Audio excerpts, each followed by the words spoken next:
What's going on, everyone, and welcome back to the channel. Over the last year and a half, I've built a six-figure print-on-demand business for myself, and during this time, accumulated over 7,000 orders on my TikTok shop, a couple thousand more on my website. I'm almost at 200 sales on my Etsy store, and I was also featured on Printify as a print-on-demand success story. So if you're just getting started with print-on-demand and you want a quick four-step guide to go from zero all the way up to six figures with print-on-demand, then you've come to the right place. Let's get started. Step number one, and I've said this and repeated it over 100 times. When it comes to print on demand, you don't need to reinvent the wheel. What you need to do is target a passionate niche, an already existing, very passionate niche. This is exactly what I did. And I'll even tell you guys the niche that I targeted. I targeted nationalities. Many people have pride in their nationality. I know I certainly do. Not many people, most people take pride in where they're from and take pride in different cultural elements that make up their nationality. So what I did is every single item that I would make when it came to hats, when it came to sweatshirts, when it came to shirts, I would always lean on some aspect of different nationalities. And this right here gave me almost instant results because it allows you to make content relatively easily because you have something to lean on versus trying to build something all the way from scratch with print on demand. It also helps out when it comes to SEO and searchability. Let's say a National Independence Day is coming up. You're taking advantage of searches and you're presenting people who are interested in something, who are passionate about it. You're giving them a product to buy. For me, buying something with my country on it is not a very difficult decision, to be honest, as long as it's made with good quality. So what people often do with print on demand is they're like, I'm gonna come up with the most creative and unique designs ever, and they just go and make a random design, list it up on Etsy, and then keep questioning why it's not selling. Well, it's not selling because no one is searching no one's searching for it. It's not for a very passionate niche. So other examples of passionate niches are people's professions, nurses, teachers. Teachers are incredibly passionate. You have religion as well. Over the last year, especially, I've seen such a huge increase in people who make Christian apparel, Christian clothing. They're killing it with sales. I've seen people who make items with different universities on them. With that, you do need licensing to be licensed to put a university's name or logo on an item. But again, they sell towards a passionate niche, and it's still the same idea. Once you have found a passionate niche, now we can move on to step number two. And this is the idea of competing on presentation versus competing on price. For many, print on demand is simply a race to the bottom, constantly undercutting your competition and trying to have the cheapest product on the market. For me, this was never, ever a viable approach. Now that you have your products, when it comes to pricing them, look around at your competition. Don't get me wrong, see what other people are pricing at. And then don't price hundreds of dollars more than them, but definitely do not try to be the cheapest on the market. If anything, you can look around at your competition, place your products $1 or $2 more expensive.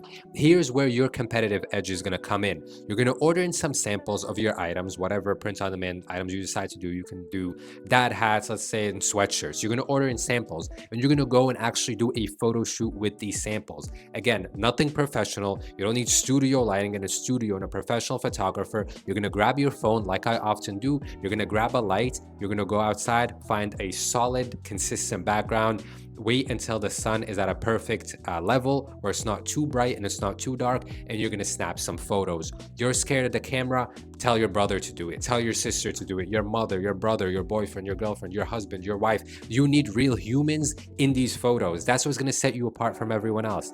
All other print on demand sellers are incredibly lazy. They'd rather list their product for a cheaper price but not do an even decent photo shoot. Also, this helps out a ton when it comes to creating your content, because how can you promote a product if you don't even have the product in hand? Explain that to me, because it doesn't make any sense. So now that you have your samples, you've done the photo shoot with them, another angle, and when it comes to competing on presentation versus price, another angle we're going to play here is you're going to create content with your samples. This is what I did in the beginning. Ordered a couple of samples and I was making videos with them every single day. You can post these videos on Pinterest, you can post them on TikTok, you can post them on Instagram. We want to get as many eyes as possible on your products, and I guarantee you that your competitors who are trying to have the cheapest products in the market, they're going to lose out when it comes to their revenue because they're not doing this little bit of extra work. They're going to keep undercutting, and guess what? At the end of the day, they're going to see themselves making 5% profit. Meanwhile, you're sitting on 40 to 60% profit margins like I was doing with print on demand, which apparently was unheard of to people. But the concept, as simple as it is, of just actually promoting your products, treating this as a business, treating this as a brand.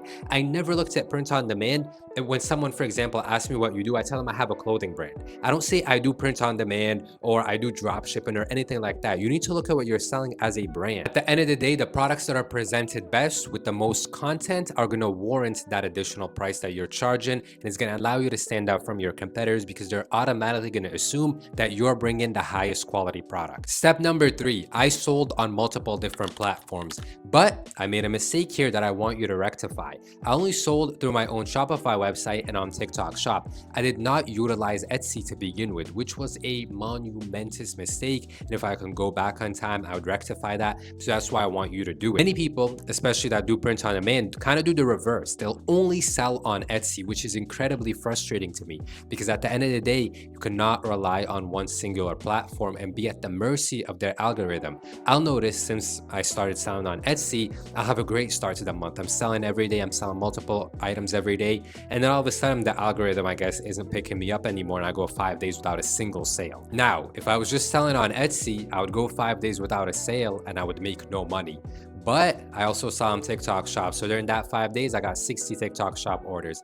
I also have my website and an email list. So I sent out an email and SMS. Look, I also got another 30 orders, right? So you want to solidify your brand as much as possible. And like I said in the beginning, we're not doing a print on demand business. We're doing a clothing brand, right? That's what we're doing. And a clothing brand can't operate on only one platform. I mean, what kind of mentality is that?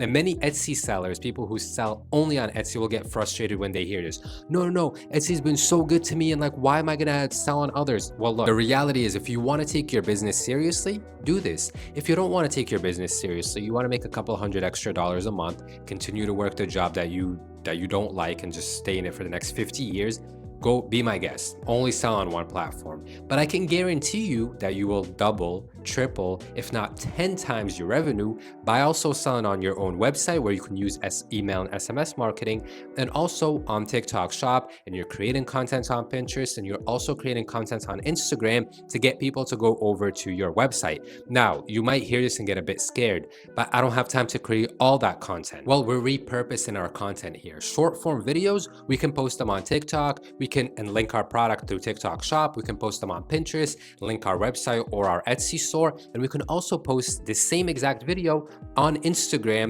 with Reels. For the photo shoot that you do, you can post these as your listing photos on Etsy. You can also post them on Instagram on your brand page, and you can also post them as a carousel on TikTok. So here you see that you only need to do the work once or twice, but by selling on different platforms, we can multiply its impact and its reach. Step number 4 is that I make it a priority to always keep up with fashion trends using platforms like Pinterest, going on Instagram, scrolling on TikTok, seeing what's popping, and then always going over to Printify and seeing their early access catalog or their new releases. A huge mistake most print-on-demand sellers make that keeps them stuck at the $5,000 in revenue a year, $10K, $20,000, $30,000 a year in revenue is that they are not leaning into, again, they're not looking at this as a brand. Most print-on-demand sellers are looking at this like, I do print-on-demand, I sell on Etsy, and I sell t-shirts and hoodies and crew necks. That's all they know. It's like those are the only products that exist. Absolutely not. I'll give you guys some examples. We're in May right now.